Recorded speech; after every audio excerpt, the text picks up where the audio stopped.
Es cierto, siempre he sido nervioso, muy nervioso, terriblemente nervioso. Pero, ¿por qué afirman ustedes que estoy loco? La enfermedad había agudizado mis sentidos en vez de destruirlos o embotarlos, y mi oído era el más agudo de todos. Oía todo lo que puede oírse en la tierra y en el cielo. Muchas cosas oí en el infierno. ¿Cómo puedo estar loco entonces? Escuchen y observen con cuánta cordura, con cuánta tranquilidad les cuento mi historia. Me es imposible decir cómo aquella idea me entró en la cabeza por primera vez, pero una vez concebida me acosó noche y día. Yo no perseguía ningún propósito, ni tampoco estaba colérico. Quería mucho al viejo. Jamás me había hecho nada malo. Jamás me insultó. Su dinero no me interesaba. Me parece que fue su ojo. Sí, eso fue. Tenía un ojo semejante al de un buitre. Un ojo celeste y velado por una tela. Cada vez que lo clavaba en mí, se me helaba la sangre. Y así, poco a poco, muy gradualmente, me fui decidiendo a matar al viejo y librarme de aquel ojo para siempre. Presten atención ahora. Cuando ustedes me toman por loco, pero los locos no saben nada. En cambio, si hubieran podido verme, si hubieran podido ver con qué habilidad procedí, con qué cuidado, con qué previsión, con qué disimulo me puse a la obra. Jamás fui más amable con el viejo que la semana antes de matarlo. Todas las noches, hacia las 12, hacía yo girar el picaporte de su puerta y la abría. ¡Oh, tan suavemente! Y entonces, cuando la abertura era lo bastante grande para pasar la cabeza, levantaba una linterna sorda, cerrada, completamente cerrada, de manera que no se viera ninguna luz, y tras ella pasaba la cabeza. ¡Oh! Ustedes se hubieran reído al ver cuán astutamente pasaba la cabeza. La movía lentamente, muy lentamente, a fin de no perturbar el sueño del viejo. Me llevaba una hora entera introducir completamente la cabeza por la abertura de la puerta, hasta verlo tendido en su cama. ¿Es que un loco hubiera sido tan prudente como yo? Y entonces, cuando tenía la cabeza completamente dentro del cuarto, abría la linterna cautelosamente. ¡Oh, tan cautelosamente! Sí, cautelosamente iba abriendo la linterna, pues crujían las bisagras. La iba abriendo lo suficiente para que un solo rayo de luz cayera sobre el ojo de buitre. Y esto lo hice durante 7 largas noches, cada noche a las 12, pero siempre encontré el ojo cerrado. Y por eso me era imposible cumplir mi obra, porque no era el viejo quien me irritaba, sino el mal de ojo. Y por la mañana, apenas iniciado el día, entraba sin miedo en su habitación y le hablaba resueltamente, llamándolo por su nombre, con voz cordial y preguntándole cómo había pasado la noche. Ya ven ustedes que tendría que haber sido un viejo muy astuto para sospechar que todas las noches, justamente a las 12, iba yo a mirarlo mientras dormía. Al llegar la 8ª noche, procedí con mayor cautela que de costumbre al abrir la puerta. El minutero de un reloj se mueve con más rapidez de lo que se movía mi mano. Jamás antes de aquella noche había sentido el alcance de mis facultades, de mi sagacidad. Apenas lograba contener mi impresión de triunfo. Pensar que estaba ahí, abriendo poco a poco la puerta y que él ni siquiera soñaba con mis secretas intenciones o pensamientos.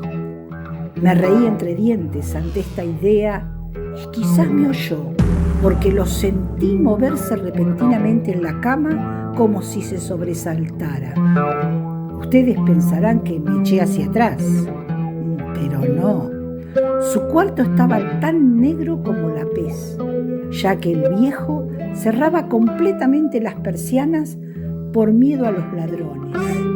Yo sabía que le era imposible distinguir la abertura de la puerta y seguí empujando suavemente. Había ya pasado la cabeza y me disponía a abrir la linterna cuando mi pulgar resbaló en el cierre metálico y el viejo se enderezó en el lecho gritando: ¿Quién está ahí? Permanecí inmóvil, sin decir palabra. Durante 1 hora entera no moví un solo músculo y en todo ese tiempo no oí que volviera a tenderse en la cama. Seguía sentado, escuchando, tal como yo lo había hecho noche tras noche, mientras escuchaba en la pared los taladros cuyo sonido anuncia la muerte. Oí de pronto un leve quejido y supe que era el quejido que nace del terror. No expresaba dolor o pena. Oh, no. Era el ahogado sonido que brota del fondo del alma cuando el espanto la sobrecoge. Bien conocía yo ese sonido. Muchas noches, justamente a las 12, cuando el mundo entero dormía, surgió de mi pecho, ahondando con su espantoso eco los terrores que me enloquecían. Repito que lo conocía bien. Comprendí lo que estaba sintiendo el viejo y le tuve lástima, aunque me reía en el fondo de mi corazón. Comprendí que había estado despierto desde el primer leve ruido, cuando se movió en la cama. Había tratado de decirse que aquel ruido no era nada, pero sin conseguirlo. Pensaba, no es más que el viento en la chimenea, o un grillo que chirrió una sola vez. Sí, había tratado de darse ánimo con esas suposiciones, pero todo era en vano. Todo era en vano, porque la muerte se había aproximado a él, deslizándose furtiva y envolvía a su víctima.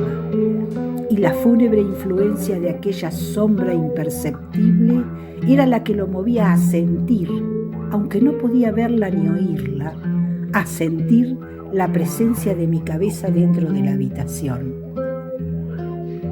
Después de haber esperado largo tiempo con toda paciencia, sin oír que volviera a acostarse, resolví abrir una pequeñísima ranura en la linterna. Así lo hice.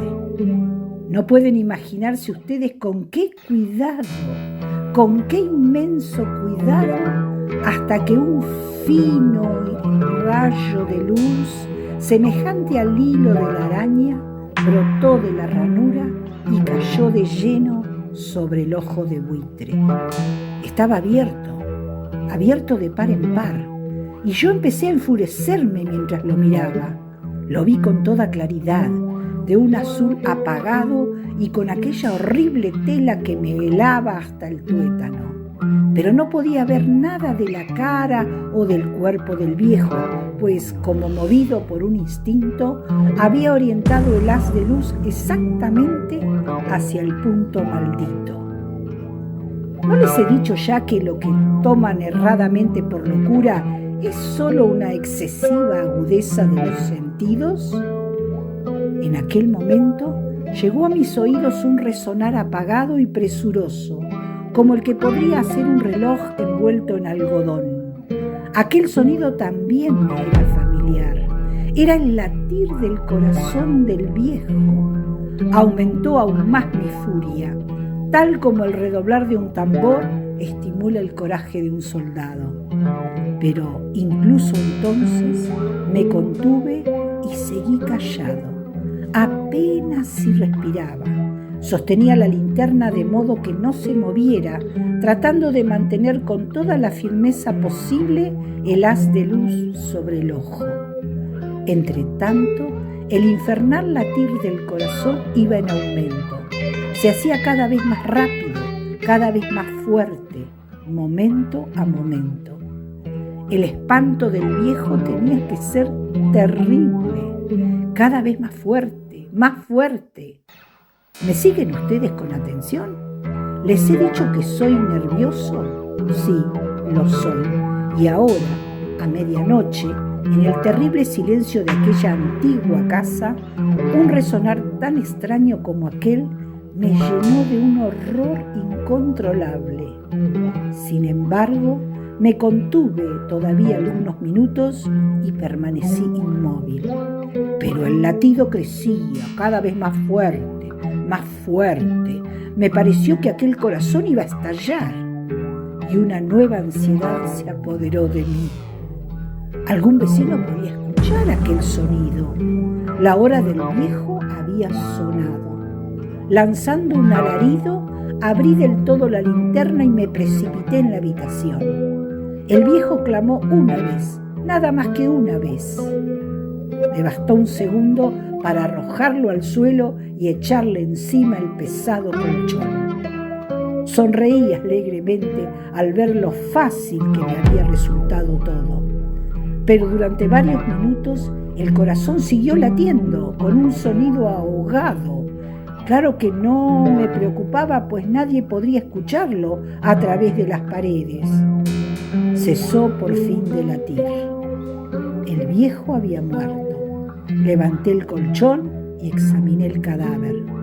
Sí, estaba muerto, completamente muerto. Apoyé la mano sobre el corazón y la mantuve así largo tiempo.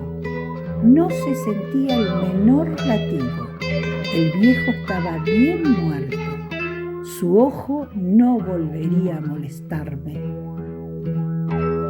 Si ustedes continúan tomándome por loco, dejarán de hacerlo cuando les describa las astutas precauciones que adopté para esconder el cadáver. La noche avanzaba mientras yo cumplía mi trabajo con rapidez, pero en silencio. Ante todo, descuarticé el cadáver, le corté la cabeza, brazos y piernas. Levanté luego 3 planchas del piso de la habitación y escondí los restos en el hueco. Volví a colocar los tablones con tanta habilidad que ningún ojo humano, ni siquiera el suyo, hubiera podido advertir la menor diferencia. No había nada que lavar, ninguna mancha, ningún rastro de sangre. Yo era demasiado precavido para eso. Una cuba había recogido todo. Cuando hube terminado mi tarea, eran las 4 de la madrugada, pero seguía tan oscuro como a medianoche. En momentos en que se oían las campanadas de la hora, golpearon a la puerta de la calle. Acudí a abrir con toda tranquilidad, pues, ¿qué podía temer ahora? Hallé a 3 caballeros que se presentaron muy civilmente como oficiales de policía. Durante la noche, un vecino había escuchado un alarido, por lo cual se sospechaba la posibilidad de algún atentado. Al recibir este informe en el puesto de policía, habían comisionado a los 3 agentes para que registraran el lugar. Sonreí, pues, ¿qué tenía que temer? Di la bienvenida a los oficiales y les expliqué que yo había lanzado aquel grito durante una pesadilla. Les hice saber que el viejo se había ausentado a la campaña. Llevé a los visitantes a recorrer la casa y los invité a que revisaran bien. Finalmente, acabé conduciéndolos a la habitación del muerto. Les mostré sus caudales intactos y cómo cada cosa se hallaba en su lugar. En el entusiasmo de mis confidencias, traje sillas a la habitación y pedí a los 3 caballeros que descansaran allí de su fatiga, mientras yo mismo, con la audacia de mi perfecto triunfo, colocaba mi silla en el exacto punto bajo el cual reposaba el cadáver de mi víctima. Los oficiales se sentían satisfechos. Mis modales los habían convencido. Por mi parte, me hallaba perfectamente cómodo. Sentáronse y hablaron de cosas comunes mientras yo le contestaba con animación. Mas, al cabo de un rato, empecé a notar que me ponía pálido y deseé que se marcharan. Me dolía la cabeza y creía percibir un zumbido en los oídos, pero los policías continuaban sentados y charlando. El zumbido se hizo más intenso, seguía resonando y era cada vez más intenso.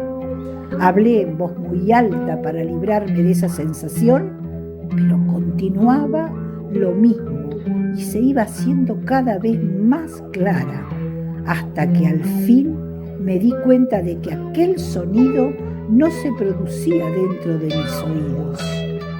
Sin duda debí de ponerme muy pálido, pero seguí hablando con creciente soltura y levantando mucho la voz.